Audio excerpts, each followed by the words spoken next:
one coming in, each giving to one another a beginning and an end. Once there was a little boy who found great joy in fishing the tides. With his father, they would drive across this long bridge that separated the ocean from the sound, across to the southern island, somewhat remote. They gathered their gear, and with fishing rods in hand, they would walk along that side of that bridge, hearing the swirling of the water underneath their feet, about 30 feet below. They would get out there at just the right time, patiently waiting for the sun to go down as they fished the tides during the night. There was something of great sanctity to watch the beauty of the sun setting, disappearing, slipping below the horizon. And as it did so, you could hear the distant good nights being bid by the seagulls, their last cry before nesting. And there they were, ready to fish the tides. There's a lot that goes into the heart of the fisherman, such as it was for this young boy, as he is there reflecting, eager, excited about what could be the possibility of a catch, and yet at the same time taken by the awe of God's majesty and beauty and being caught up within it. It's one of those moments where something is greater than yourself and you have simply no words that suffice. There, reflecting and waiting, rods and reels and baits and all kinds of things go through the mind of this young boy as he is waiting to see what could be the possibility. And there, within the midst of it all, within the swirl and the rush of the water, always being heard, he begins to ponder his life.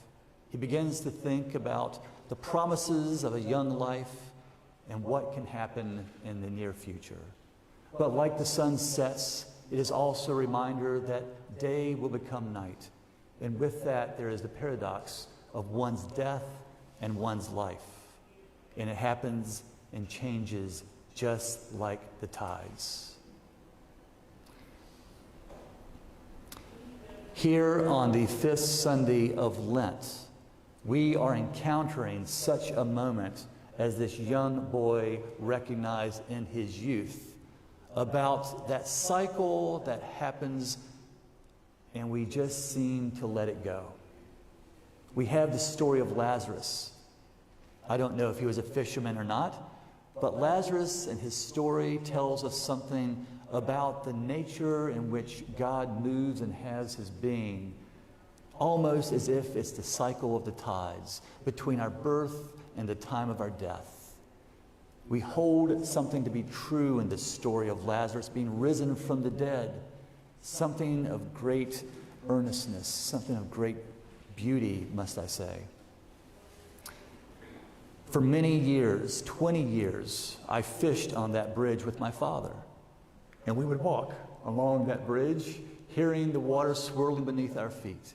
I can't tell you what great joy it gave me to know I would have that opportunity to go out. And I'm telling you, when you go out and you're fishing, there's a part of you that can't wait to encounter something to which is mysterious and you hope for, and yet at the other time, you're actually looking forward to the unchangeable, the ordinary, the routine. We caught many things, and on those nights we would give that an A rating and saying that was a good night fishing. We caught trout and flounder and drum and spot and croaker. We caught cobia and all kinds of fish that made it to our cooler and eventually to our dinner table. We reminisce about what it was that night, what made it certainly special. Was it the wind? Was it the fact that we had a clear sky or a full moon? We would relate to that tide. Was it the incoming or was it the outgoing? And of course, what would be fishing if it wasn't for a few bad nights as well, where we caught nothing but crabs or skates or shark and a whole bunch of seaweed.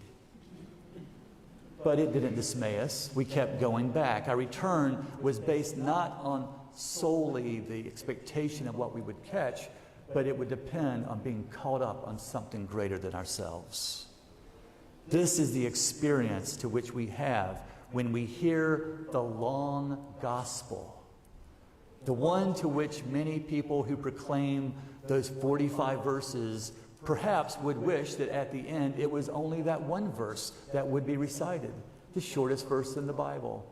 Jesus wept. But the unchangeable truth is sometimes we have to be fishermen. We have to be prepared. We have to take out our gear. We have to be ready, and we have to be patient. And patience is very hard to come by sometimes for the fishermen. There we are, hearing nothing but the water moving underneath our feet. Sometimes we look at this and we see also the paradox of the good times and the bad times as a means in which we laugh and other times in which we cry. And we find that it is within the act of love coming into us like an incoming tide, and yet the sorrow of when love goes out. That laughter and that crying, that weeping, they go hand in hand. Your life cannot simply exemplify the good times. You also have to weather the bad. You have to fish the tides, in other words. There was a beautiful poem that was written by William Cullen Bryant. He speaks about this, and he wrote, "Weep not that the world changes. Did it keep a stable, changeless state, it were a cause indeed to weep. Do not weep if the world does not change." That short verse follows for intentionality. Jesus wept. We were like the watchmen watching patiently, as we heard in the psalmist. There we were, waiting and waiting and waiting, waiting for something to return, the very life that Jesus promises us. The world is always changing. So why did Jesus weep for Lazarus? That becomes the real question. Did he weep because he didn't know where he was? He was at a distance and he was trying to catch up. No, he knew exactly where Lazarus was. Did he weep because he would never see Lazarus again? No, that is not why he wept either, because he knew surely one day he would see his friend again. Why did he weep? If you know the answer to that, you'll understand how you find joy in fishing the tides of your life. He wept because he knew what was to come. He knew that God the Father would be glorified in something that was unimaginable.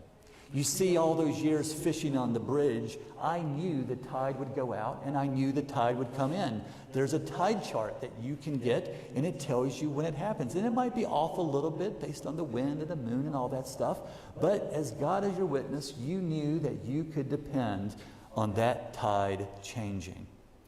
The miracle of Lazarus, dearly beloved, is about the fact that Jesus did something that we had not seen. He actually reversed the course of the tide. Lazarus was marked to die. He was a dead man behind a tomb, smelling badly with a stench, it says, behind a rock. And Jesus reversed the course of that. That's a heck of a fishing story. He went in a place to where we hope to go, and that is why he brings this as the last miracle before he enters Jerusalem on Palm Sunday. It is for this reason that he wept, because he knew there'd be so many that would not believe. Is that true today? How many people are on the bridge of their lives and they're looking at the tides and wondering what will it profit them to fish? It's the same for you and I. And when we come to that place, we know that Jesus is calling us by our name. He called Lazarus by his name. He didn't say, "Hey, you, come out of there." Nor does he say it to you or to you. He calls you by your name. That is the beauty, that is the miraculous nature of Christ. There's another hymn that goes, O love of God, how strong and true, eternal and yet ever new, uncomprehended and unbought, beyond all knowledge and all thought.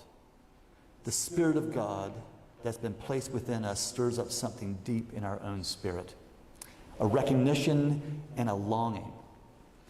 Why do you fish? Why do you come to this place where you know the sun will set? You know the day will turn to the night.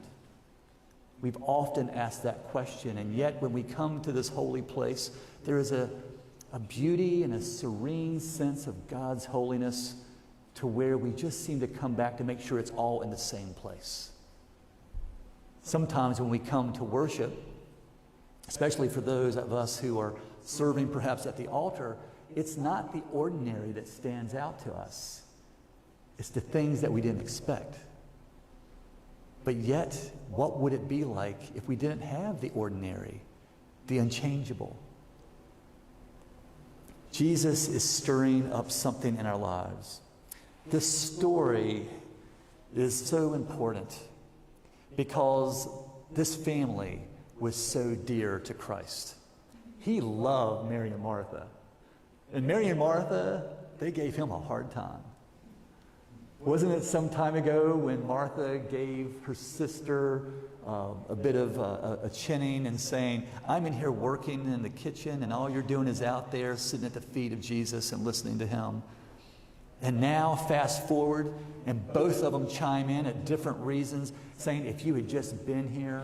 There's so many misunderstandings of these simple people who are fishing on their bridges. They're perplexed. They can't understand. If Jesus is who he is to be, the Messiah, then surely Lazarus would not have died because he loves him so. Isn't that also the question for us? Jesus surely would not let us be punished or persecuted or suffer because he is the Messiah. But Jesus says these types of acts are for my glory. Jesus tells his disciples that he has to go to see Lazarus. He has fallen asleep. And I find that very interesting.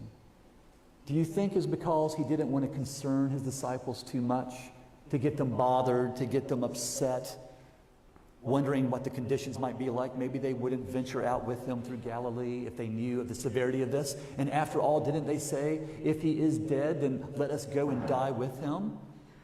Such zealot and hard-charging apparatus these fishermen are, to go to such an extreme, to die with their friend. Maybe that's why Jesus used that language.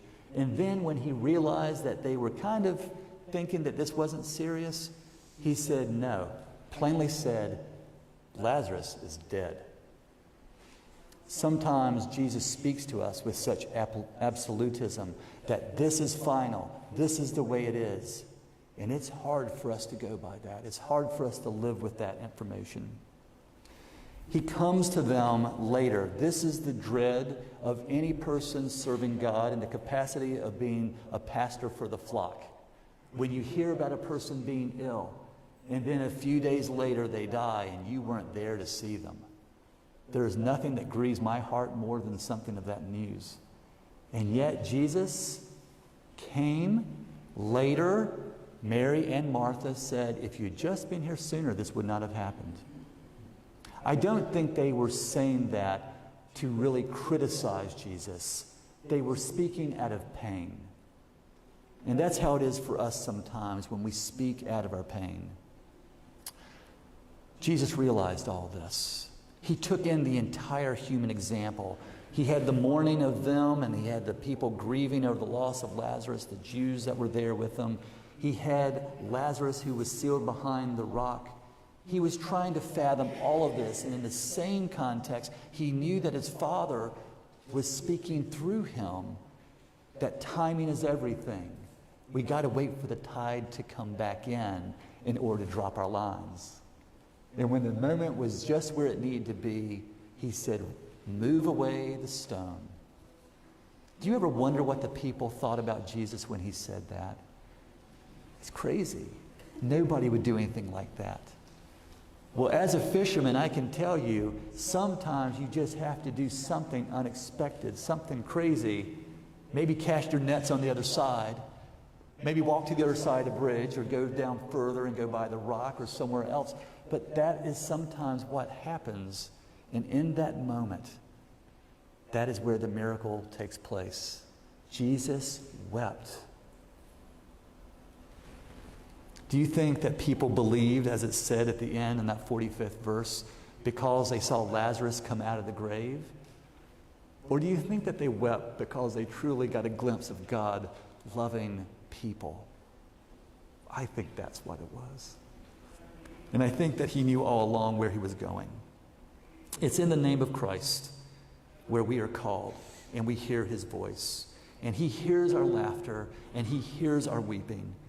And through the Son of God, we are called up in the swift and ever-changing waters of the miraculous tides of our life.